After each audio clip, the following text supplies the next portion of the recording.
Hürmetli vatandaş, bugünkü leksiyalarımızı başlayımız. Leksiya da Sadık Hacı Roza, Washington'da sözleyimiz. Bugünkü sağış kemen 19. yıl 10. ayının 19. günü Şembe. Leksiyana başlaştın evvel bir kelime vaziyet desek bugün vaziyetke layık taze bir cümle söz yok. Çünkü yekşembe şembege doğru geldi de. Şuna bir vasıta biz bugünkü leksiyanın mavzuları bilen sizlerle tanıştırırız. Yaki leksiya sözlerimiz. Mavzumunda Beycan Amerika'ga yarının libeden atның tizgenine tarttın dedi ki liken bunun kaynedeki korkuşunu yaşaralmadı. Mavzulu haber 10. ayının 16. günü ben bir torbiyeti ilan kılınğan idi haber. Bundak başlan.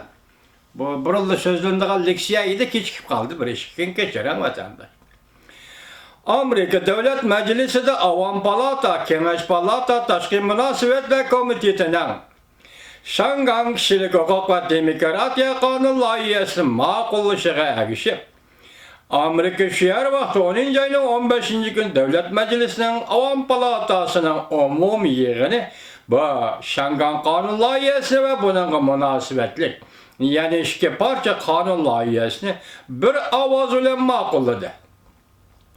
Bu iş Cumhur Kompartiyası'nın Şangan'da bastırışları, zoravallık kılışları, adam öldürüş ve ak karını astın üstün kılıdığın teşvikatlarının kişiler gönlünü gaş kılganlığını görüstep berip lakanmay. Okşaşta erkinlikki hürmet kılıdığın Amerika halkının oğusunu kaynattı. Bu iş 15. gün imzalanğan Şangan kanun layihesi makullanğan. Şu vaxt yazılğan maqalı lekin bunun üçün qor məzmun ba vatandaş şoňa mən bugün təyyardım ötkende söz diyemeyeceğim bunu. Şundaqla Amerikada siyaset sahasında Milli Cumhuriyetçiler ve Demokratlar Partisi bolsun, Kompartiyaga karıştırıp Şangan halkının namayişini qollaş cəhətdə misli söz dərəcədə birdək köz qaraşqı kelgenligini hususi münasebetler sahasında Cumhur Kompartiyasının Amerika'da elip bargan dellallık faaliyetlerinin məğlub bolğanlığını görüstüp ben. Amerika Koşmuş Ştatlar Devlet Meclisi Avam Palatası Şangan kanun layihesini makullagan deyken Şangan Memuriyet Hükümeti Şangan'da turuşluk Cungo alaqı bağlaşkanısı Cungo Kompartiyası memleketlik Halk Vekiller Kurultayı, Cumhur Devlet Mahkemesi Şangan Omen İşhanısı, Cumhur Taşkı İşler Ministerliği, Taşkı İşler Ministerliği'den Şangan'da Turuşluk Mahkemesi, hem de Cumhur Metbuatları arkadan ok doğrusu yedi, porağa kelip durduğun, yaki ok doğrusu yedi ve onu porağa kelip durduğun, maqallarını ilan kılıp gazeplen geldiğini ve kat'i karıştırdıqallıqını Şangan kanunun makullanışı kat'i karıştırdıqallıqını bildirip bunun işki işliği, Cumhur'un işki işliği ve Şangan işliği kopallık bilen arlaşqallık dedi. Yaşında ayıpladı. Dikkat kıldığım bir taraf şu ki Cumhur Taşkı İşler Ministerliği'nin bayanatçısı Gençvan muhbirinin suallarına cevap vergende 3 noktada fikir kıldı.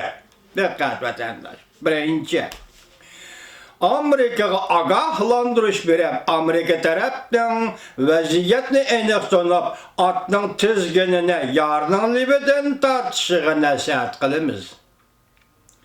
Şangan işlerine alakadar kanun layihini muhakeme kılışını derhal toxtup, Şangan işlerine kol tıkışını derhal toxtuş ve Cumhuriyet'in işki işlerine arlaşması doğrusu da nasihat kılımız. 3 noktanın birincisi, işkence, yesiyatka verilip kaidige karamay. Eğer kanun layihı en ahırı kanun bulup makullanılgan bolsa, Cumhur tarafının menfaatiga ziyan yetip kalmay, Amerika Cumhur münasebetine ziyan yetkizip, Ahırda Amerika'nın özünün menfaatine ziyanı salıdı. Çünkü Amerika'ga popozisiya işletish, Amerika tarafının hata kararına qarata Jungo taraf önümlük tedbir qo'llanib qarshi turdi. Dedi, konkret tedbirlar kelsa, sizlar diqqat bilan saqlab turinglar dedi. Genişvanın bayanatının mazmunu. Yuqorqilar. Jungo Kompartiyasi alaqadar organlar ve matbuotlardagi pala-patish iboralar ve vaziyatga diqqat qilib turgan kishilarga nisbatan notanish emas. Çünkü bunda agahlandırışlar hissiyatga berildi. Qoidaga pisand qilmadi Amerikada. Bunda popozu ishlatishlar Jungo Kompartiyasining 70 yillik hukmronlik tarixida ko'p qatam o'ttirg'i chiqqan. Agar ba'zi yillarda, ba'zi vaqtlarda, ba'zi ishlarga munosabatlar Jungo sebze kaltak siyosati aztoda önüm verdiği değilse, ondaqda Amerika'da Prezident Trump Aqsaray'a kirgandan keyin Jungo Kompartiyasi yolda miqqa pishib oldi. Jungo tashqi ishlar bayonotchidan bergan ogohlantirish Amerikaning g'amini yeganlik deb qaralsa-mu, popoza xarakterlik yuqorqi 3 xil usul önüm berishi mumkinmi? Devamını anlayış hürmetli vatandaş.